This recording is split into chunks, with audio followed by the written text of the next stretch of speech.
Thunder God Thor बेशक से एक गॉड है, लेकिन इसका मतलब ये नहीं है कि थॉर को मारा नहीं जा सकता। नेचर का एक लॉ है कि जिसने भी जन्म लिया है उसकी डेथ होना भी फिक्स है, और इसी वजह से मार्वल कॉमिक्स के अंदर हमने थॉर को कई बार मरते हुए देखा है। तो इसीलिए आज की इस वीडियो के अंदर हम मार्वल कॉमिक्स के उन इवेंट्स की बात करने जा रहे हैं जिनके अंदर लिटरली थॉर की डेथ हो चुकी है। तो वीडियो काफी इंटरेस्टिंग होने वाली है, इसीलिए इसे पूरा एंड तक जरूर देखें। लेकिन अगर आप हमारे चैनल पर नए आ गए हैं तो सब्सक्राइब के लाल बटन को दबाकर चैनल को सब्सक्राइब जरूर कर लें, ताकि इस चैनल की कोई भी लेटेस्ट वीडियो आपसे कभी भी मिस ना हो। वैसे इसके अलावा अगर आप एमसीयू और डीसी के अंदर अपीयर होने वाले अपकमिंग विलन्स के बारे में जानना चाहते हैं और ये देखना चाहते हैं कि अब हमें एमसीयू और डीसी में कौन कौन से नए और पावरफुल विलन्स को दिखाया जाने वाला है, तो आप इस बारे में मुझे कमेंट करके बता सकते हैं। अगर रिस्पॉन्स अच्छा रहा तो हम वीडियो जरूर लाएंगे। तो आइए अब बिना किसी देरी के आज की इस वीडियो को स्टार्ट करते हैं।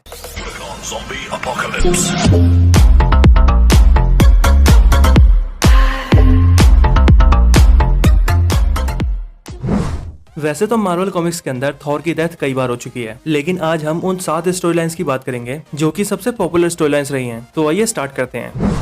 Number 7, the god bomb. तो Thor god of thunder god bomb story line Marvel comics की एक ऐसी स्टोरी लाइन है जिसके अंदर Gorr the god butcher universe के सारे गॉड्स को मारने लगता है। गॉर एक ऐसे प्लेनेट का क्रीचर होता है जो प्लेनेट बर्बादी की कगार पर होता है। प्लेनेट के सारे लोग भूख और प्यास से मर रहे होते हैं और खुद को बचाने के लिए दिन रात गॉड्स की पूजा करते हैं। लेकिन फिर ऐसे ही जब गॉर की फैमिली भी मारी जाती है तब गॉर गॉड्स के खिलाफ हो जाता है, जिसके बाद गॉर को नल के नेक्रोसोर्ड का एक छोटा सा पार्ट मिलता है जो कि गॉर की बॉडी से बॉन्ड होकर उसे बहुत पावरफुल बना देता है। और फिर गॉर अपनी नई पावर्स के साथ सारे गॉड्स को मारने निकल जाता है। लेकिन फिर कुछ वक्त बाद गॉर सारे गॉड्स को मारने के लिए एक पावरफुल गॉड बम तैयार करता है, जिस गॉड बम से गॉर सारे टाइमलाइंस के गॉड को एक साथ मार सकता था। लेकिन जैसे ही गॉड बम ब्लास्ट होता है वैसे ही थॉर गॉड बम के पूरे ब्लास्ट को अपने अंदर अब्सॉर्ब कर लेता है, जिससे थॉर सभी गॉड्स को मरने से बचा लेता है। इसके बाद थॉर गॉर के नेक्रोसोर्ड को भी अपने अंदर अब्सॉर्ब कर लेता है और गॉर द गॉड बुचर को जान से मार देता है। लेकिन गॉड बम और नेक्रोसोर्ड को खुद में अब्सॉर्ब करने की वजह से थॉर की हालत बहुत खराब हो जाती है और थॉर मर जाता है। लेकिन ओल्ड किंग थॉर अपने थॉर फोर्स से थॉर को फिर से जिंदा कर देता है।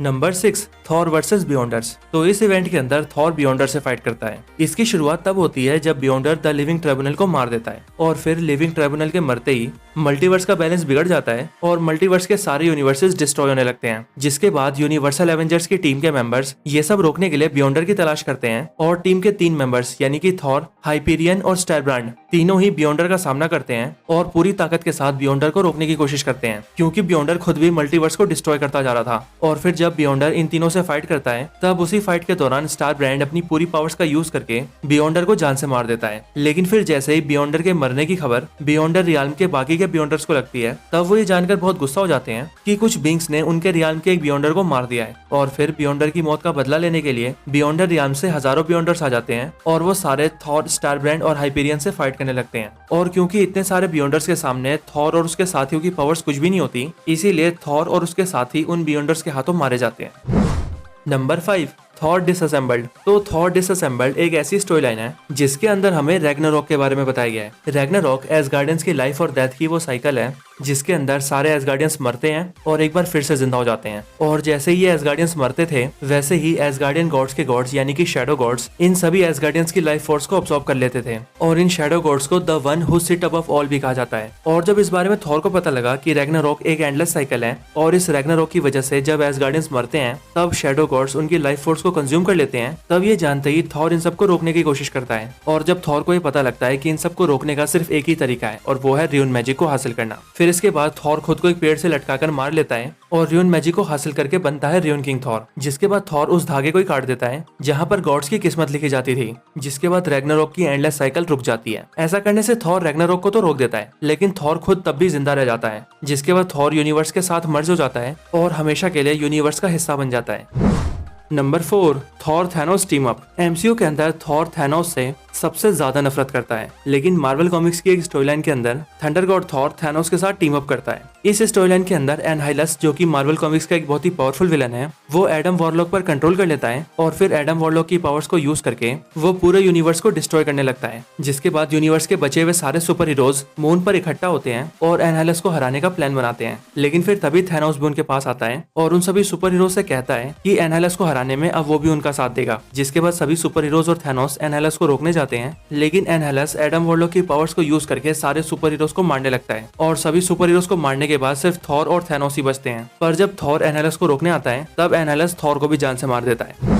Number 3 the infinity gauntlet. तो एमसीयू के अंदर थैनोस ने इन्फिनिटी स्टोन्स इसीलिए हासिल किया था ताकि वो यूनिवर्स से आधी पॉपुलेशन को मिटा दे, जिससे यूनिवर्स की बची हुई पॉपुलेशन सारे रिसोर्सेज के साथ आराम से रह सके। पर बात करें मार्वल कॉमिक्स की, तो मार्वल कॉमिक्स के अंदर थैनोस का मोटिव कुछ और होता है। मार्वल कॉमिक्स में थैनोस इन्फिनिटी जेम्स को इसीलिए हासिल करता है ताकि वो डेथ को इम्प्रेस कर सके और वो अपने प्लान में कामयाब भी होता है। लेकिन जब थैनोस यूनिवर्स की आधी पॉपुलेशन को खत्म कर देता है, तब यूनिवर्स के बचे हुए सुपर हीरोज और सारे कॉस्मिक एंटिटीज थैनोस के खिलाफ हो जाते हैं और उसे रोकने के लिए आते हैं। पर थैनोस इन्फिनिटी जेम्स को हासिल करने के बाद बहुत ज्यादा पावरफुल बन गया था, इसीलिए जब सारे सुपर हीरोज और कॉस्मिक एंटिटीज थैनोस को हराने आते हैं, तब थैनोस सारे सुपर हीरोज के साथ साथ यूनिवर्स के कॉस्मिक एंटिटीज को भी हरा देता है। और फिर जब उसी फाइट के दौरान थॉर और नोवा थैनोस पर अटैक करने आते हैं, तब थैनोस नोवा को डिसइंटीग्रेट कर देता है और थॉर को पूरा कांच का बना देता है, जिसके बाद वो थॉर की बॉडी को डिस्ट्रॉय कर देता है, जिससे थॉर मारा जाता है।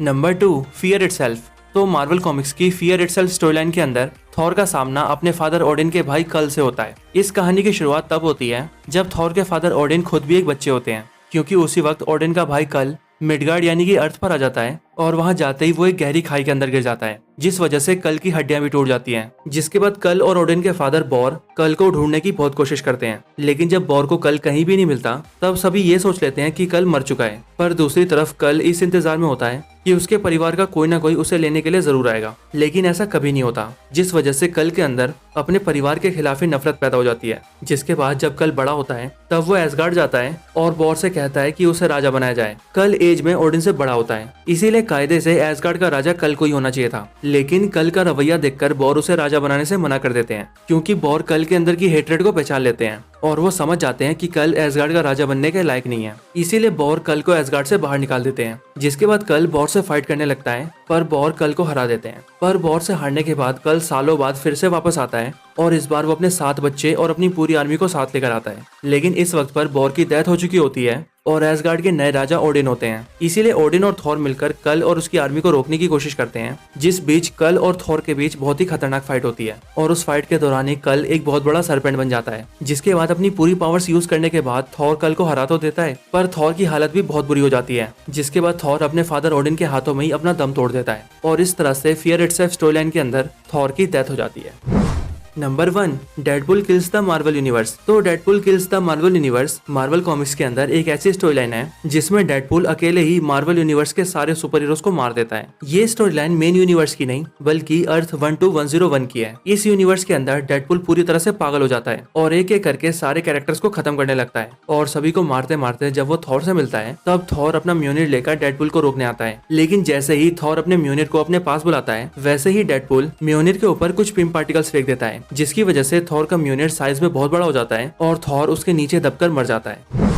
तो यही मार्वल कॉमिक्स के वो इवेंट्स थे जिनके अंदर थंडर गॉड थॉर मारा जा चुका है। आपको ये वीडियो कैसी लगी मुझे कमेंट करके जरूर बताएं और अगर आपका कोई और रिकमेंडेशन हो तो वो भी जरूर बताएं। और जैसा कि मैं वीडियो के स्टार्टिंग में भी बता चुका हूँ कि अगर आप एमसीयू और डीसी के अंदर अपीयर होने वाले अपकमिंग विलन्स के बारे में जानना चाहते हैं तो आप मुझे कमेंट करके जरूर से जरूर बताएं, ताकि हम जल्द से जल्द इस टॉपिक पर वीडियो ला सकें। लेकिन तब तक अगर आप हमारे चैनल की और वीडियोस को एंजॉय करना चाहते हैं तो आप हमारी Black Adam versus Shazam versus Thor, Necrosword versus Stormbreaker versus म्योनिर और top 10 super hero who can defeat Thor जैसी कमाल की वीडियोस देख सकते हैं। मैं आपको इन सभी वीडियोस का लिंक डिस्क्रिप्शन में भी दे दूंगा, तो अगर आप इंटरेस्टेड हैं तो डायरेक्टली वहां से भी चेकआउट कर सकते हैं। तो इस वीडियो को यहीं पर एंड करते हैं। ये वीडियो अच्छी लगी हो तो इसे लाइक जरूर करें, चैनल को सब्सक्राइब नहीं किया तो अभी के भी सब्सक्राइब करें। मैं आपसे मिलता हूँ ऐसी किसी और बेहतरीन वीडियो में, तब तक के लिए गुड बाय।